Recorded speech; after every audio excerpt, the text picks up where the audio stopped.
जम्बूद्वीप में, ये भारतवर्ष, सब भूगोल का वर्णन किया। इसी प्रसंग में नरक का वर्णन करके सुनाया। हम भागवत की केवल विषय सूची आपको बता रहे हैं, भागवत नहीं सुना रहे, सुनाने का तो समय नहीं। आगे नरक का वर्णन किया। नरक के वर्णन में 21 प्रकार के नरक का वर्णन किया।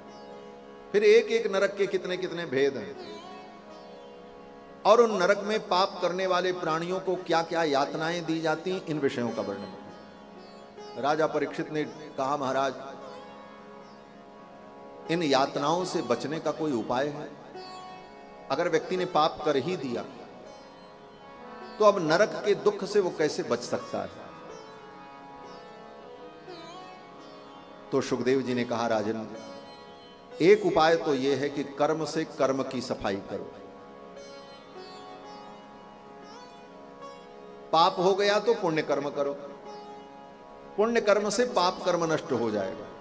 कर्मणा कर्म निर्हारो। लेकिन यह मार्ग निश्चित मार्ग नहीं है। अनंत अनंत जन्मों से हमने जो पाप किया है, उन अनंत अनंत जन्मों के पाप को मिटाने के लिए अनंत अनंत जन्मों तक हम पुण्य करते रहें, तब वो पीछे के पाप मिटेंगे। क्यों?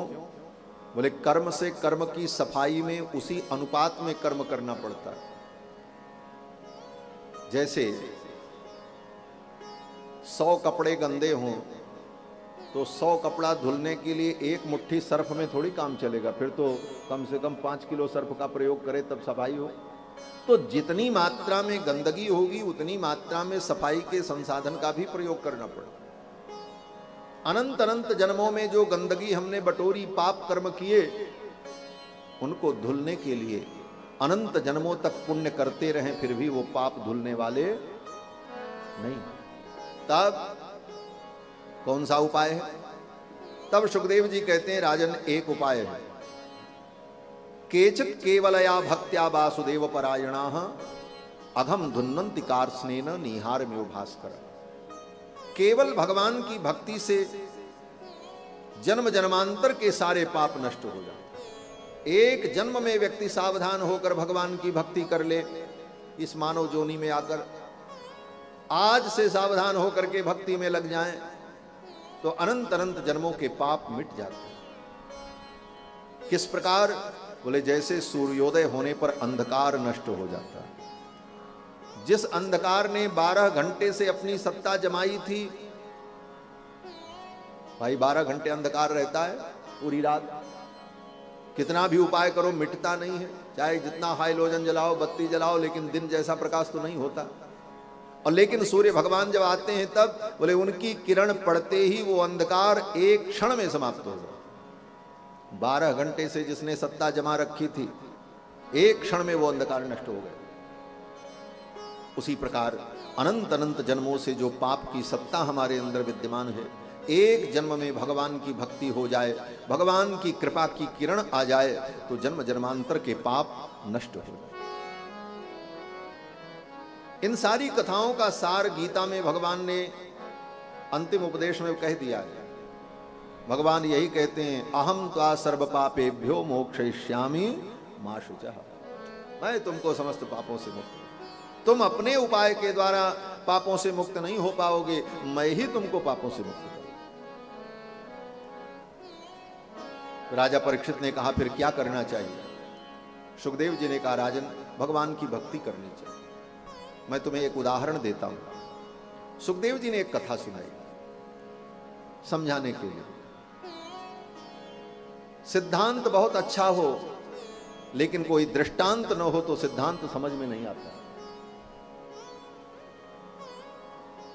गणित का सूत्र बहुत अच्छा हो लेकिन उसकी उपपत्ति न हो तब तक वो समझ में नहीं आता। तो सिद्धांत तो यही है कि एक जन्म में की गई भक्ति जन्म जन्म के पाप को नष्ट कर देती।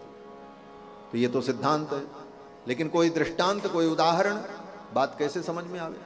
तब सुखदेव जी ने एक उदाहरण दिया। वो कथा बड़ी प्रसिद्ध है, आप भी जानते हैं, अजामिल की कथा। अजामिलोपाख्यान इसका नाम है।